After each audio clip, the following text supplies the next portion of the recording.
ഇവിടെ ഒരു പെൺകുട്ടി നായയുടെ പാത്രത്തിൽ കുറച്ച് ഭക്ഷണം ഇട്ടുകൊടുത്തതും പെട്ടെന്ന് തന്നെ നൂറുകണക്കിന് വർഷങ്ങൾക്ക് മുമ്പുള്ള യുദ്ധക്കളത്തിലേക്ക് കാണിക്കുകയാണ്. 3 ദിവസമായി പട്ടിണി കിടക്കുന്ന പട്ടാളക്കാർ ട്രഷർ ബൗളിലെ നായ്ക്കളുടെ ഭക്ഷണം കണ്ട് അവർ സന്തോഷിക്കുന്നു. അവർ ഉടൻ തന്നെ നായ്ക്കളുടെ ഭക്ഷണം ഒരു വിഭവമായി കണക്കാക്കി കഴിച്ചു. മറുവശം നോക്കിയാൽ പാത്രത്തിൽ ഇട്ടിരുന്ന ഭക്ഷണം കാണാതെ എവിടെയെന്ന് അവൾ ചിന്തിക്കുന്നു. അതുകൊണ്ട് മറ്റൊരു പാക്കറ്റ് എടുത്ത് നായ്ക്കുള്ള ഭക്ഷണം വീണ്ടും പാത്രത്തിൽ നിറയ്ക്കുന്നു. പക്ഷേ അപ്പോഴും ഭക്ഷണം അപ്രതീക്ഷിതമാകുന്നു. ജനറൽ, ഇത് സ്വർഗത്തിൽ നിന്നുള്ള സമ്മാനമാണെന്ന് കരുതി അവർ ആ പാത്രം ഒരു വഴിപാടായി സ്ഥാപിച്ച് കത്തിക്കുന്നു.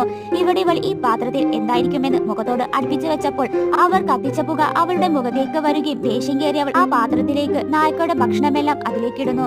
മറുവശത്ത് വിശന്നിരുന്ന പട്ടാളക്കാർ വീണ്ടും പാത്രത്തിലേക്ക് വന്ന ഭക്ഷണം കണ്ട് അതിശയിക്കുകയാണ്.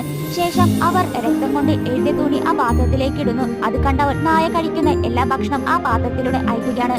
തങ്ങൾക്ക് ഇത്രയും ഭക്ഷണം തന്നവർ പട്ടാളക്കാർ സ്വർണവും ജഡ്ഡും പ്രതിഫലത്തിന് പകരമായി പാത്രത്തിലേക്ക് ഇടുന്നു. വീഡിയോ ഇഷ്ടപ്പെട്ടെങ്കിൽ ലൈക്ക് ചെയ്യുക.